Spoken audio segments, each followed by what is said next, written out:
So the question is, regardless of the platform you plan to leverage to drive visibility and awareness, whether it's Facebook, Google, LinkedIn, Instagram, the question is, how do you drive awareness? If you hate posting on social media, if you've seen a frustrating dip in traffic lately, or maybe you're worried that there's no way to break through so your business's message can be seen by thousands, tens of thousands, or even millions of people, then this video is for you. So today is day 7, and I cannot believe that it's been a week in this challenge that I'm doing here so far. If you don't know who I am, my name is Matt Ackerson. I'm the founder and CEO of Grobo.com, which gives businesses an instant marketing fulfillment team without the headaches of hiring. In 2021, we hit 1.2 million in revenue, achieved multi-million-dollar status thereafter, and more recently, we've hit a wall, which I'll be talking about in this video, and I think you might be able to relate. So creating these daily videos helps me to focus on hyper growth and learning as fast as possible and sharing with you how to achieve it. Specifically, we have the goal of achieving $1 million in profit per month. And in the process of making content like this, giving you, dear viewer, a real-world relatable playbook of lessons, tactics, and strategies to help you achieve similar results for your business. Today, at the time of this recording, while sleep is a bit scarce for me at the moment, more than I would like, I did wake up with some clarity today on the problem of social media marketing and how to solve our distribution problem. This is modeling what has worked for us very well in the past, which helped us to give us the marketing foundation that allowed us to grow to become a multi-million-dollar company. And it has worked for others that I'll mention in this video as well. So like many businesses at the moment, perhaps this is you too, we're facing a big drop in website traffic. And the cause is Google's algorithm changes and AI continuing to creep into Google's search results, along with other search engines too, which leads to a decrease in visibility and thus a decrease in clicks and traffic, meaning leads in terms of our business, because we're getting less traffic, also drop in turn. I suppose you could say in hindsight, hindsight is 2020, but the mistake is that we were too reliant on Google as our biggest and most reliable source of traffic. After all, no one saw AI coming as fast and the way that it did. And one thing that I could have seen, though, I think in hindsight, again being 2020, was the need to adapt faster in terms of how AI has creeped in and thus traffic going down across pretty much all business websites lately, including ours.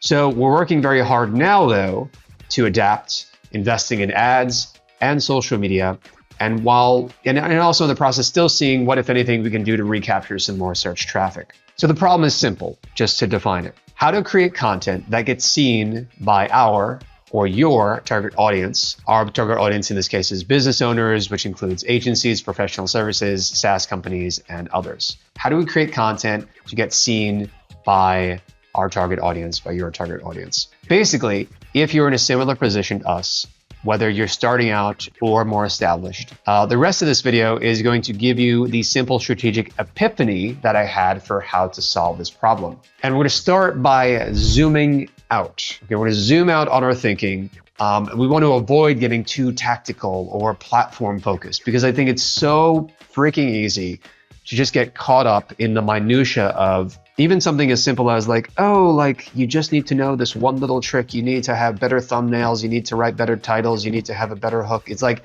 yes, all of that matters and is a big factor, but what's the bigger picture? And do you really just want to copy what other people are doing, or do you actually want to fundamentally understand not just the problem, but how to solve it? And not only how to solve it, but how to solve it across any platform that we're talking about that can give you distribution, whether it's ads, whether it's organic social media posts, or even whatever remains to be had in terms of SEO, which some people are calling GEO or AI SEO, whatever. So that's what we're tackling in this video. Is not such a tactical approach as it is a strategic, big picture. Let's understand the problem and let's conceptually build the solution in real time. So what do you want? All right, let's start with that question. What do we want? Well, whatever you want, fundamentally being a business, you need to sell. And to sell, you have a sales funnel made up of web pages, emails, ads, social media posts, whatever. Even if you're a startup and all you have is a one-page website, that one page is, your funnel for better or worse. Or even if you don't even have a website, and you are the funnel and you just are running around, your local neighborhood or making phone calls to take orders, okay, that is still the beginnings of a funnel. Like, you are the funnel essentially. So wherever we're at, basically, you want to get people who can benefit from buying your product to the bottom of that funnel, where they can decide, and some percentage will decide to buy from you. But this won't happen if people don't first know that you exist. Foundational to any activity happening in your marketing funnel, and the ideal marketing funnel just is gonna, look like a lit up Christmas tree when everything is flowing. You've got lots of traffic, leads, converting, people moving through, coming back, going in and out of the little, slides, if you want to think about it like that, going around and around until they ultimately make a buying decision. All right. So foundational to any activity happening in a marketing funnel is first that your target market of people know that you are live, you exist. And once they know you exist, that means they've entered the top of your funnel. And the more often that happens with more people, the more likely you are to make more sales, with some percentage converting at the bottom of your funnel. So the question is, regardless of the platform you plan to leverage to drive visibility and awareness, whether it's Facebook, Google, LinkedIn, Instagram, whatever it is, it doesn't matter yet for what we're talking about and how we are approaching solving the problem. It doesn't matter. Regardless of the platform you use, the question is, how do you drive awareness? How do you drive visibility? How do you, just get a little attention and say, hello world, I exist. Got a business over here. I might have something that you might be interested in. The business is here. And that's driving awareness. How do you drive awareness? You might say, well, you need to post, or you need to SEO optimize, or you need to run ads, or you need to A/B test. Wrong. You're still thinking too tactical if that is your answer. We want to, again, stay high level and deconstruct the problem to solve it across the board so that our solution is platform agnostic. And once you solve it at this level, it's going to feel easy, or at least a lot easier, because you're going to have like a path forward in terms of, because that's what I have struggled with, especially as we're ramping up here. It's like, well, fundamentally, what is the strategy? What are the steps that are going to get us further down this path? Okay.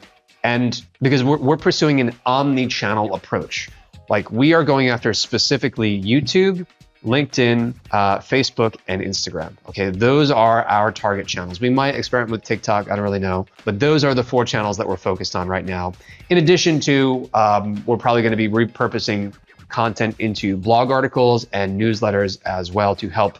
Again, everything cross promotes the other thing. Like our social media is going to help cross promote our email list. Our email list is going to help promote the content in some way. Although email, again, not to get off topic, but email generally, when you're at that point in your funnel, you're further down the funnel. You don't want to be driving people necessarily back to Facebook. You want them to be driven back to your website, if anything, even if it's just a blog article. So the answer here to solve it across the board is you need a method for learning how to drive awareness. In other words, it's not just like, oh, well, that's the secret, Matt. I need to know, I need to learn. It's like, yes, but pay attention to the word choice. What I'm saying is a method for learning. In other words, you need what I call a flywheel for learning. Basically a system that you put some input into it and you will get an output, which then gives you data back, so that from this data that you've gotten back, you learn and then you can apply that. So let me get real with you here and use where I'm at, so this is more concrete for you and where we're at in terms of ramping up our marketing, in terms of like organic social media, for instance. So right now, the first steps that I've taken towards creating this marketing flywheel for social media, specifically at Grovo, is I'm making 1 video per day, right? So that's the first step. Step number 1, you make something, an article, a video, a post, whatever, you make something. Now, the second step will sound obvious, but bear with me. You're going to see where I'm going with this in a moment. I think it's going to start to click for you, and it's not going to be like, oh, so that's it. I just need to. Second step is you publish. Okay, you publish that content that you made. You or someone on your team hits publish. Sounds obvious so far. I know. Stay with me. Then the third step is you observe and reflect. You watch as the data comes back in, having published, having gotten it out there, and the algorithm analyzed, did its computer science magic on it, and decided whether or not to feature it and how often to feature it and how to test it in terms of the audience. And he watches the data comes back in, for instance, how many impressions did it get? What's the click rate, view time, bounce rate? Did they like it? Did they subscribe to your email list? And so on. Finally, the fourth step, if you want to think about it as a fourth step, it's more kind of like an arrow going back to the top to the first step. The fourth step is really the first step. Having seen the data, hopefully synthesizing some nugget of information in terms of the data that you got back, even if it's as simple as, well, something about this topic or format didn't work, which is going to happen a lot, especially in the beginning. Then you return to step one and you repeat. It's like, okay, well, this topic didn't work, or I hypothesized that maybe it was the format. And again, like you read your content, okay? Even if the data you're getting back is not much, it's just like you're still kind of left scratching your head. By knowing that other people saw it, you can better empathize and put yourself in their shoes, because you're going to know, okay, it hit or it didn't, more likely early on. 800 people saw like the thumbnail with the title for the YouTube video, and the click rate was 0.5% or less than that. Let me go back, let me watch that. How did it start? What was the tone? Was the content rich? Like, did I take too long to get to the point? Did it get boring? Did I not hook well in the beginning? Maybe it was the thumbnail. Maybe it was this. You're going to be able to better just, again, start making those observations because you're getting it out there, okay? And keep in mind too, content that you put out, especially like on YouTube, for example, you put it out one day, it may not hit for a while, but you come back, weeks, months later, and actually it can start to take off at a later date. So that's also a factor in some cases. So again, even if it's simple as something about this topic or format didn't work, then you return to step one and you repeat, and you do not stop. Do not stop. You're going to just rinse and repeat. And it gets easy as you do it. I encourage you, do it for 3 days. Just do it for 3 days. Just kind of break the mold, all right? And just take action and start. Don't click over to another YouTube video. No more mental masturbation, all right? This is about taking action, making a change to drive results for your business. Just commit to doing it for at least 3 days, especially if you're the catalyst for doing it. Don't immediately go and rely on AI to solve your problems for you. Oh, I can just have AI like write the posts. And yeah, you and millions of other people are doing it and they're getting no results. Okay, so it's not just a matter of like, well, let me just let AI do it. It's not working for the vast majority of people who are relying and overly reliant on AI. You kind of need to solve it first, and then maybe you can start to outsource pieces of it to AI to kind of get the flywheel turning fast, which we'll talk about in a second. But do not stop. Start with just 3 days. It's going to feel easy, and you're not going to want to stop because you're going to start to, again, like get into the routine, get into the habit, building that mental muscle. But you're not done yet. And I'll explain the hidden pro secret of what I'm referring to here in a second. But to digress for just a minute, right now, at the time of this recording of this video, my team and I, we have racked the shotgun. All right, we've racked the shotgun. And I've compiled more than 7 days worth of video content. Now, the bottleneck that we're seeing is I'm waiting on it for it to be edited. Now that I've compiled it, sent it over to the team, now there's a brief waiting period where it's going to be edited.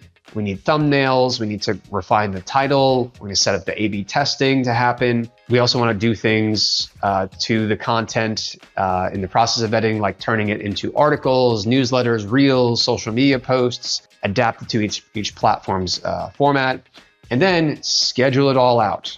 All right. So step 2, again, sounded obvious when I said it, but it can be more challenging than it seems because depending on to what level of refinement you need to add to the content based on the preferences of your audience. Like, for example, I saw this one guy on YouTube in the past, like a year ago. I think he's like 26, 27. He would literally just hit record and then immediately publish. Like, I think he would not have any middleman, any video editing whatsoever. Like I'm recording this on a program called OBS. He would just publish it directly to his YouTube channel. And he was talking about like, but his target market was younger men around his age who are like dating, and he was just talking about like kind of like coaching and like dating market, whatever. And I think like for that market, and for a lot of markets actually, more than you might think, in part because less editing can feel, the extent to which you edit can sort of feel commercial, and it could sort of interfere not just with the speed of getting it published, but also just if it feels commercial, like people are less likely to want to use it. And there are case studies that I found that support this idea, where an A/B test was conducted with an authentic, kind of like less sexy, less perfect image of like a team of people. It was like a real photo of the company team on the homepage, for example, of this business's website. A/B tested that against a stock photo of like a more polished version of a team of people, again, for I think it was like a B2B business. And the conversion rate was significantly higher on the authentic photo because stock photos in this case, they felt commercial, right? They felt commercial. People don't want to be aware of the fact that they're being sold or something like this. Feeling commercial doesn't feel good, okay? People want real, people want to connect with other people buy from other people. That's why authenticity works. So anyway, that's the bottleneck that we're experiencing. It's just the little bit of polishing, because you don't want to do too much. We don't want to do too little. You know, we're going to figure it out. Like maybe going full, like unedited, authentic, which I don't know, that's most of what we're doing. I think like at the most we have like a chyron at the bottom of the screen at the time of this video.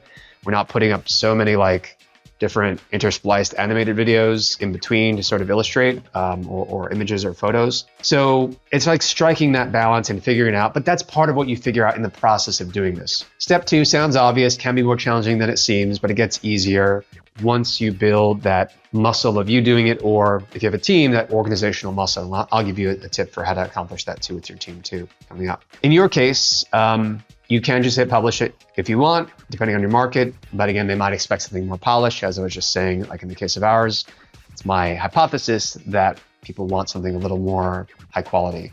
In part because, yeah, we do want to differentiate from someone who's out there with just like a phone. Obviously, ultimately, it's the substance of what you're saying, and do you help the people actually solve the problem or problems that you are advertising that you can help solve? Like I think fundamentally it comes down to that in the long run. In either case, since I'm focused on volume, at least in this early stage, if my team can make our content look and present 20% better, and we're also simultaneously racking the shotgun with other content that we can publish across all the other platforms and all the other formats, well, that's more rounds in the chamber, to continue with the analogy. That's more rounds in the chamber, which means even if we're firing slightly blindfolded, just by firing more often and in different ways, in different directions, you can say, we have more chances to hit the target this way, which means more likely that we're going to hit the goal of getting in front of our target market. But all right, let's take this further.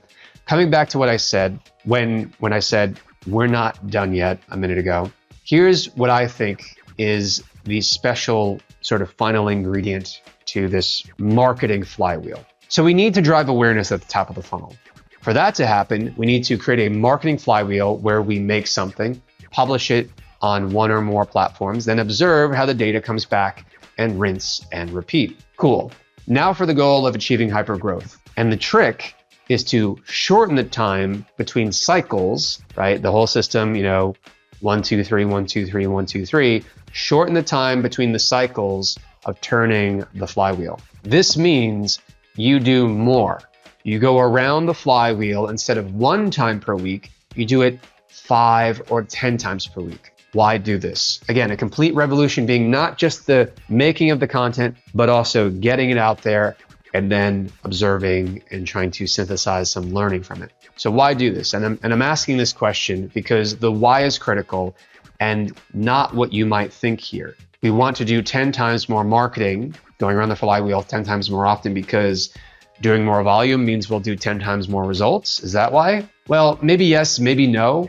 Early on when you're starting, you cannot count on this though. The real strategic reason for doing it more often is you want to max out on doing more, because the tighter the loop, meaning the faster and more times that you turn your marketing flywheel, the faster you will learn what works and what does not. You're going to get more data faster, because with more volume, the probability of a certain piece of content taking off, even if it's just a little blip one day, compared to other pieces of content they put out, there's still critical lessons there that you can learn from. You might say, oh, interesting.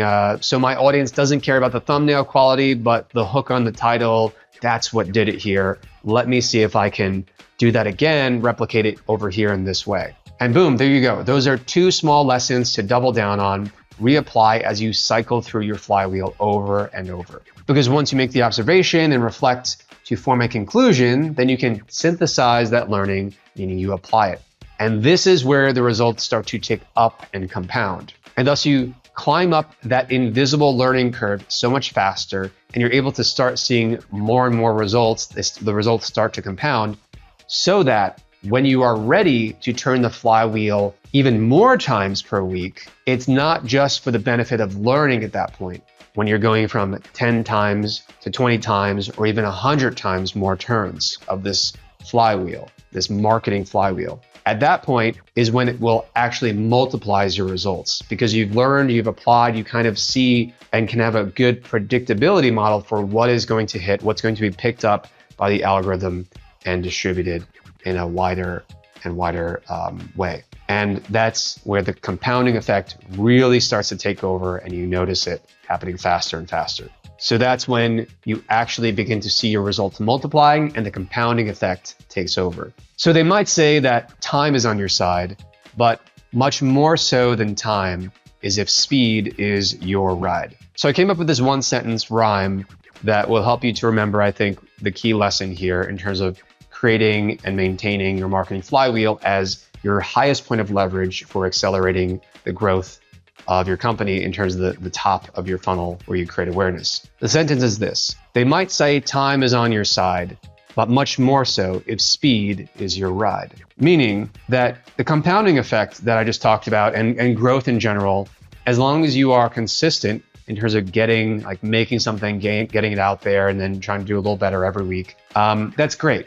Right? You can see compounding results from that. And you're going to have if your content is good and great, you're going to start to see things take off at an accelerating rate. However, if speed is your ride, what I mean by that is, again, with the marketing flywheel, instead of doing 1 time per week turn, you're doing 10 or 20. So you're doing more in the same span of time, which accelerates your learning, which accelerates your growth. And you're going to take off a lot faster than if you had just done, 1 time per week, the minimum. You want to max out on more early on, okay? And it doesn't have to be perfect. You will get better naturally over time. So you have to kill your perfectionism if you have that too. So they might say time is on your side, but much more so if speed is your ride. So execute, create your flywheel, cycle through as often as possible and consistently every week. Max it out. Do not stop. Simply rinse, learn, apply, and repeat, repeat, repeat. This is the same approach that master marketers in terms of their results like Alex Hormozi and Neil Patel have used to get exceptional results. It is simple conceptually, but the hard part is doing it consistently. And that's why I am so grateful that I can delegate so much of this work of the marketing flywheel itself to my team on the Growbo platform. I created Growbo to solve my own problem because back when I first founded the company and it was just me, it was super hard to execute because everything was on my shoulders. And it was a lot, as just about every founder knows. So we were an agency when I first started the company, and I started hiring and we brought on clients. And this approach worked, but I was still a major bottleneck, and hiring and managing, it took so much time and it created a lot of stress too. People would, flake out. There would be interview drama. It felt kind of like hiring and managing freelancers, even when they would be not just per project, but like paid a full-time salary, there's still a lot of cases of flakiness, of unreliability, of sick days, of this, of that. It's a lot to manage. It's a lot to handle. So I created Growbo to solve that problem. So when you sign up, you have an instant marketing fulfillment team with 13 skill sets included. So you can delegate all your marketing tasks and projects to your team for less than the cost of 1 full-time virtual assistant. No, these are actually specialists, and we only hire the top 1% of applicants and train them.